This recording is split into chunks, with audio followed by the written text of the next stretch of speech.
Pernahkah kalian mendengar atau membaca suatu pernyataan, menjadi wibu atau menonton anime adalah melarikan diri dari dunia nyata? Jika pernah, gue di sini ingin mengatakan kalau hal tersebut adalah benar. Akan tetapi, terkadang orang melupakan sesuatu bahwa menjadi wibu atau menonton anime bukan hanya satu-satunya jalan atau satunya cara untuk melarikan diri dari kehidupan nyata. Jadi, buat kalian wibu yang kena ejekan kabur dari kehidupan nyata, kalian bisa aja membalas kepada orang yang mengejek kalian tersebut. Memang lu emang gak punya hobi. Dan kalau misalkan lu punya hobi atau lu setidaknya punya aktivitas yang membuat lu senang di luar keseharian atau tanggung jawab lu, berarti lu sama aja dengan lari dari kehidupan nyata. Dikarenakan aktivitas pelarian ini atau sebutan lainnya adalah escapism merupakan hal yang normal. Di sini gue coba ingin membahas fenomena escapism yang terjadi pada kalangan wibu atau pecinta anime manga. Well, if you want to know more, let's discuss with me.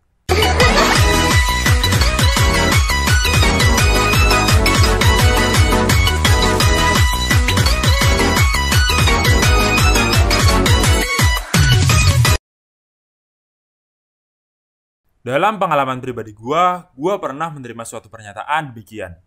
Kayak gini lu cuma lari dari kenyataan lu dan tidak menghadapi kehidupan lu. Dan lantas gue bertanya kepada diri gue sendiri, emang kenapa sih? Apakah hal tersebut merupakan suatu dosa? Apakah suatu dosa jika gue ingin melepas stres gue sendiri?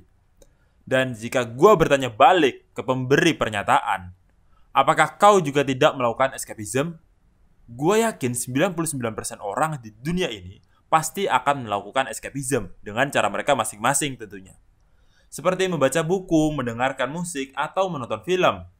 Dan jika gue sebenarnya ingin mengatakan suatu escapism yang mungkin aja beberapa orang bakal tidak setuju dengan gue, escapism tersebut adalah agama. Suatu agama dapat dikatakan sebagai bentuk dari escapism karena terkadang ketika mereka sudah lelah dengan masalah hidup mereka atau masalah dunia mereka, mereka akan kembali kepada Tuhan untuk mengeluh kesah dan mencurahkan isi hati mereka. Spiritual yang ada pada suatu agama merupakan hal yang sangat kuat untuk melawan realitas yang ada. Beberapa escapism seperti mendengarkan musik atau membaca buku merupakan suatu escapism yang bersifat positif.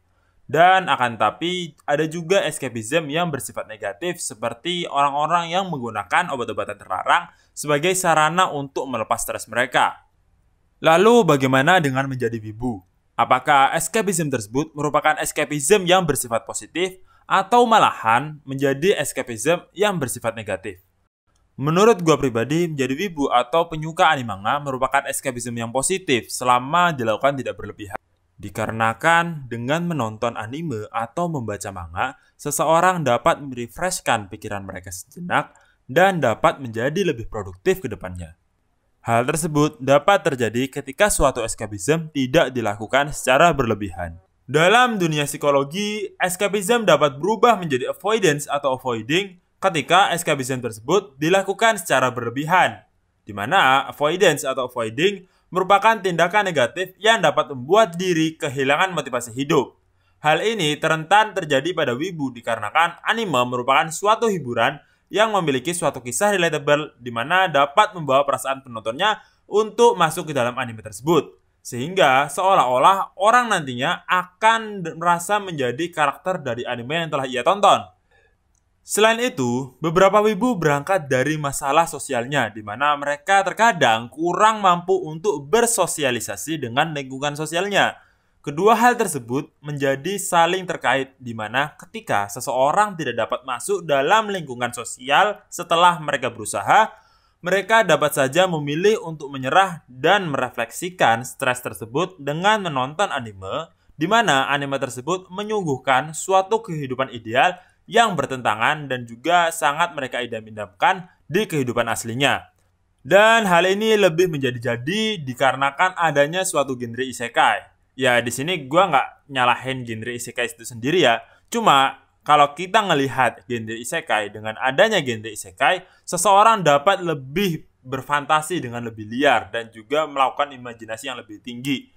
Dikarenakan suatu anime isekai sangat sekali merepresentasikan arti dari escapism tersebut. di mana karakter dari anime isekai seringnya merupakan karakter yang biasa dalam kehidupan sebelumnya ataupun juga karakter yang gagal di kehidupan sebelumnya. Dan setelah mereka baru masuk isekai atau setelah mereka baru bereinkarnasi ke isekai, mereka dapat menjadi karakter dengan kekuatan yang baru dan dapat menjadi karakter yang lebih berhasil dari kehidupan sebelum mereka. Dikarenakan tentunya mereka menyesali akan kehidupan mereka dahulu dan memulai kembali kehidupan setelahnya dengan lebih baik.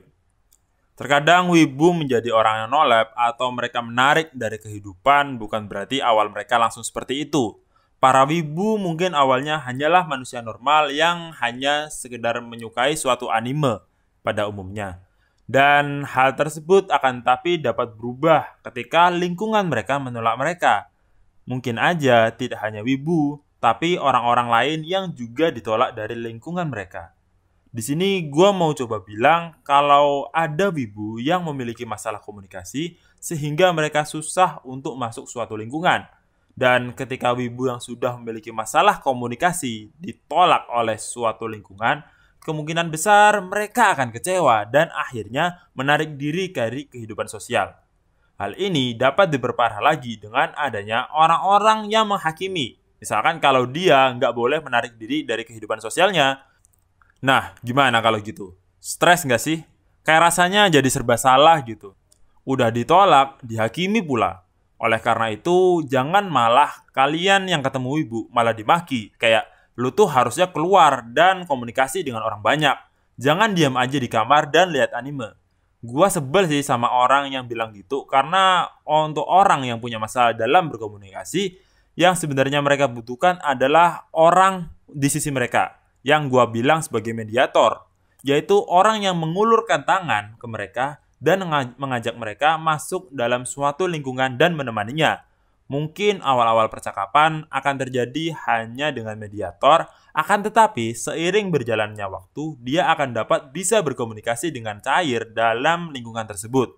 Dan dalam percobaan pertama, bergabung dalam komunitas merupakan awal yang baik untuk menyembuhkan masalah komunikasi dikarenakan dalam komunitas, topik pembicaraan atau percakapan akan selalu relate ke depannya. Dan buat yang diulurkan tangan, mungkin buat yang memiliki masalah komunikasi, jika kalian diulurkan tangan, cobalah untuk meraih tangan tersebut, dikarenakan menjalani hidup seorang diri merupakan hal yang sulit. Mungkin bagi kalian yang tetap kekeh untuk menjalani hidup sendiri, mungkin bisa jika kalian hidup. Akan tetapi, bagaimana jika suatu saat kalian sudah tidak hidup? Tentunya kalian perlu seseorang atau orang-orang untuk mengurus diri kalian itu tadi yang sudah tidak hidup. Dan di sini ini merupakan kalimat terakhir gua.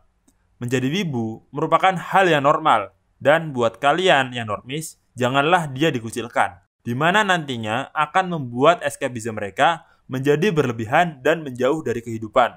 Untuk para wibu, tolong juga mengerti akan waktu dan keadaan agar tidak menjadi memalukan ketika bersama teman-teman yang membuat kalian malah dikucilkan ke depan. Well, mungkin itu aja yang bisa gua bahas di video kali ini. Boku no video mite kurete arigato. See you, jamatane!